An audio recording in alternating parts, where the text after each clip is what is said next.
The Walt Disney Company's value has been cut in half over the past 5 years, and now some of their most ardent defenders and investors, we're talking about BlackRock here, have pulled the rug out from underneath them and said, you know that DEI thing we told you that you have to do?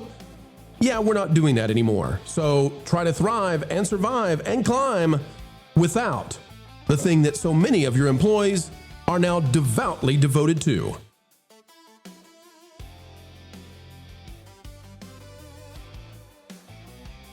Ladies and gentlemen, boys and girls, welcome back to the channel that strikes fear in the heart of the Holly Weirds. Why? Well, because we believe in the truth with a capital T, explaining entertainment, keeping you ahead of the culture curve. It's a passion, a zeal that we do every single day right here. As we dive in, click the like button, drop a comment down below, and let us know your thoughts. And folks, it's time to drop the news like it's hot. Ladies and gentlemen, the Disney stock has dropped, and not by a little, by a lot. It's down almost, and we'll refreshify one more time, over the last 5 years, down almost 50%, 49.35%. In the last day or so, when it dropped to 92.42, it was below 50%, and the Disney company needs to do something to save themselves. Well, what are they going to do? How can they return? And what was it that burned the Disney company down to about half of what it once was?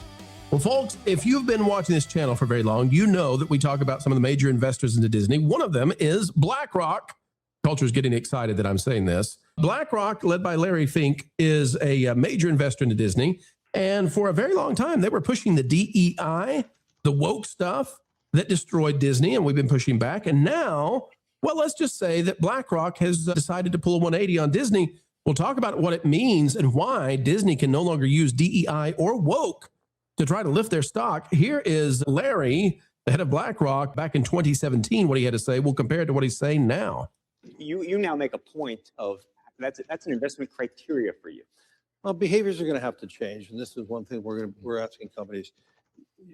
You have to force behaviors, and at BlackRock we are forcing behaviors. 54% of the incoming class are women. We added 4 more points in terms of diverse employment this year, and it's what we're doing internally is if you don't achieve these levels of impact, your compensation could be impacted. Okay, but this was the signal. You heard what he said, Larry Fink, saying if we don't get certain quotas in terms of diversity, the way they define it, then we're not going to pay people, and if you do, we're going to give you more money, yada yada yada. This was the DEI playbook from BlackRock, and BlackRock, one of the biggest institutional investors into Disney.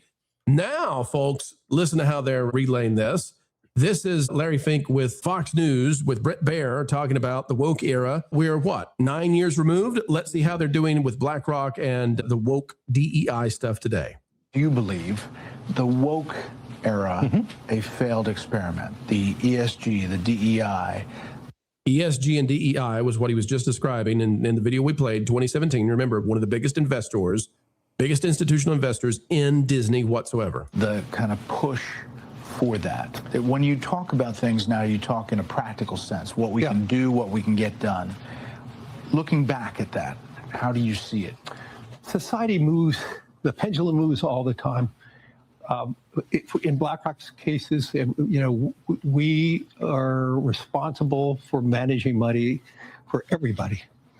And even today, as you said, maybe these, renewables are less talked about it. I can tell you right now, we have many investors worldwide Now he's going to try to pivot off that because he doesn't want to say what he's going to say, but I'm going to skip to the end because he doesn't get a chance to do that. He's got to come back and admit that the woke era is over. Here is the end of the interview.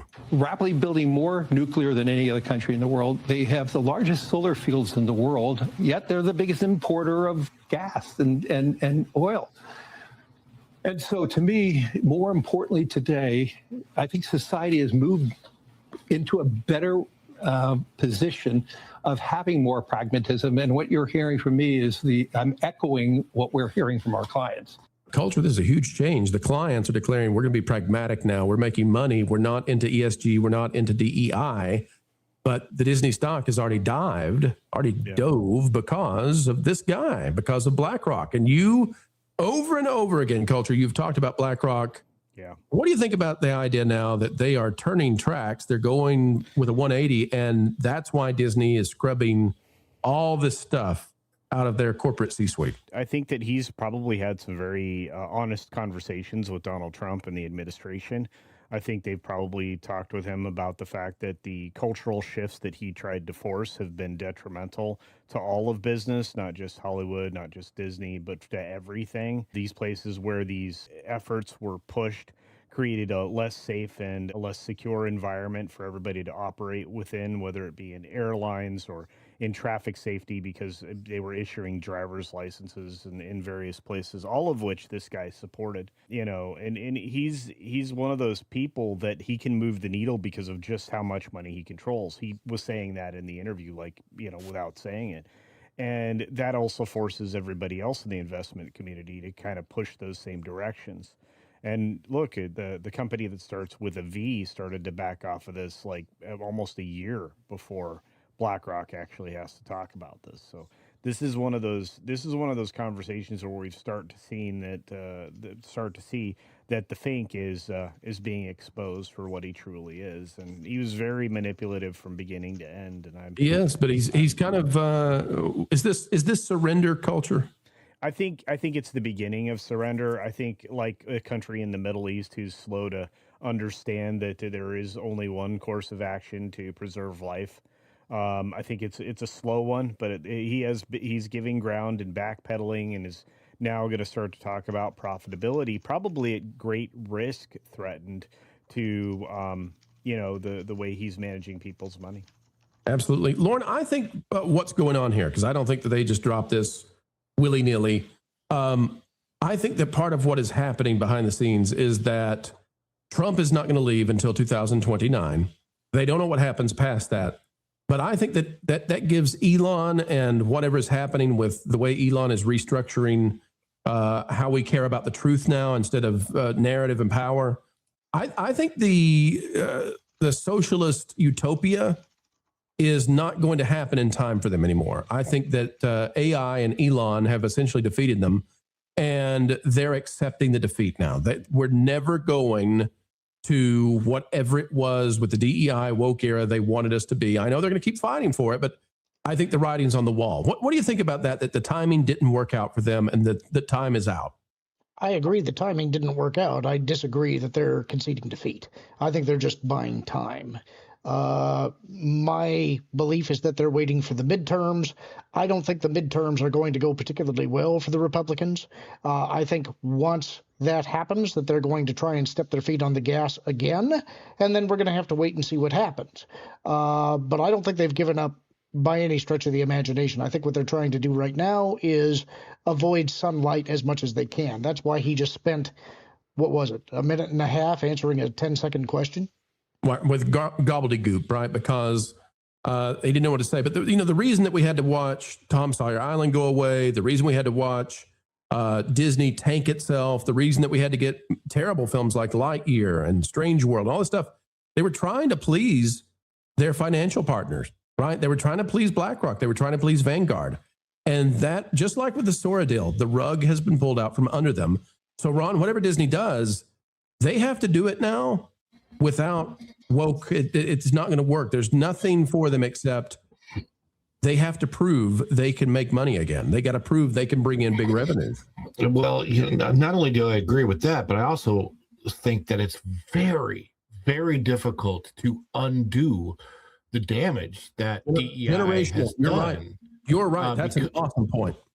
Yeah, but I'm just saying, because first of all, you put a lot of people in place as far as employment is concerned who have a very, very specific belief system. And how do you fight against those people? I mean, I worked with certain people when I was working for the Disney company who specifically got away with disobedience to rules because of their diverse background. We'll just put it that way. I mean, the things that I saw, I'm not going to go into it on the show right now, but it would blow your mind. It blows my mind when I think about it. And those people, they're not going to want to go away, and they're going to want to fight against all this. Like Lauren said, even if they could take a step back and say, well, let's see how the political winds blow, if you will. I mean, if you remember the first statement that Fink said back almost a decade ago was basically he was saying it's our job to control human behavior. Like I believe that. That's just crazy talk to me. But he thinks that he's one of the overlords of all humanity. It's crazy. Bill Gates-esque. Go ahead, Lauren. There's another thing that I think's in play here, and we've largely examined one of the things that was involved, and that is that you have the BlackRocks and the Vanguards that are attempting to influence corporate behavior through essentially applying pressure through their ownership of stock. But I think that there's another thing that we have talked about a little bit and not quite as much, and that is you've got to start asking the question, why did all of these corporations decide that they didn't need to rely on their consumers for revenue?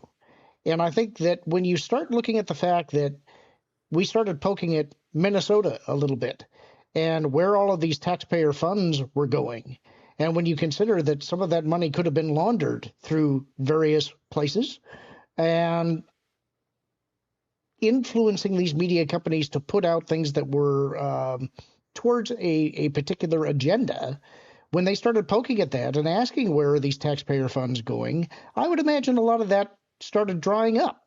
And now maybe these companies have to start being accountable to their customers again because easy money that was coming before is no longer available.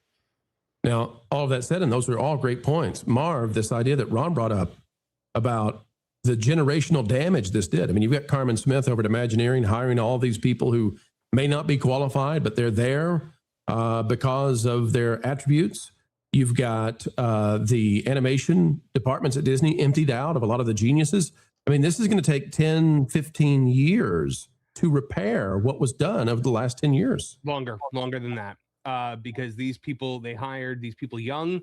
They're going to be around until they retire. It's going to be decades. You can't poison a body for years and years and years, and then one day decide, we're not going to poison this body anymore. The poison's already in the veins, and it's going to keep doing what the poison does. You've hired people now that are not doing this for any kind of financial gain. They're doing it because they're true believers in the woke movement. And you're not going to fire them, so they're going to keep trying to do this. Now, you might have higher level executives shooting them down, but then what's going to happen with that is they're going to freak out like Victoria Alonso and, hijack them for 3 hours at a time, or, get out there and try to say like, oh, by the way, we're not going to, the company doesn't want to do this thing because it's racist and because it's sexist and because it's phobic and istic. That's not going away anytime soon. The damage is done. They can say this was a mistake all they want, but the mistakes have been made and they're not going anywhere.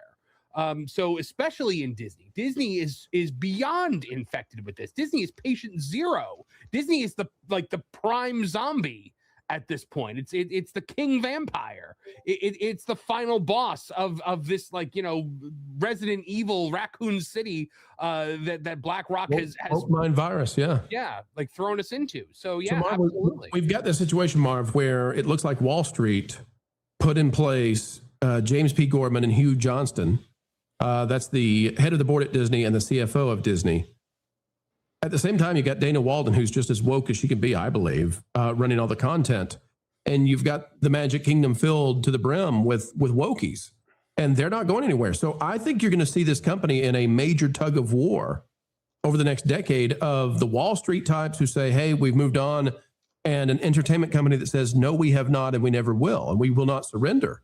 So and you can't, on that hill. The other part of this, Pro, is it's not just these companies that are infected with it. It's the media that's now infected with it. It's because you have places like Variety and The Hollywood Reporter, all owned by the same company, that have these true believers in, pushing the narrative and the propaganda as well. So if you start actually firing like Saatchi from, Imagineering with the shape language, stuff like that, you're going to have companies like Variety calling you out on it constantly and trying to say that you're evil because of it. Absolutely. The Walt Disney Company, though, they've got a problem. And the problem is the value of the company is down 50%, devastated on the altar of wokeism. And now the very investors who told them to do so, pulling the rug out from under them and saying, nope, that's not what we want from you anymore at all. Oh, too bad we filled all your ranks with people who are devoted, religious, crazy people who will never let go of the message we told you was here to stay. It is such fun getting to spend time together, folks, but we have come to the end of yet another video, well, that makes the mainstream scratch their heads, pull their hair out, and wonder how is it we continue to do what we do. But you know what we do this for? It's for you. To keep bringing all the knowledge of entertainment, explaining what's going on in Hollyweird each and every day. And you can help us continue on that way by clicking the like button, share, subscribe, click it, stick it to those algorithms. It's the notification bell. Share this out on your favorite social media platforms, and we would love to have you drop a comment right on down below. Share your thoughts because, well, your thoughts truly do matter, and we mean it. As we get ready to say goodbye, we end with the common refrain. Folks, wherever you are and whatever you're doing, keep learning, keep growing, and keep having fun.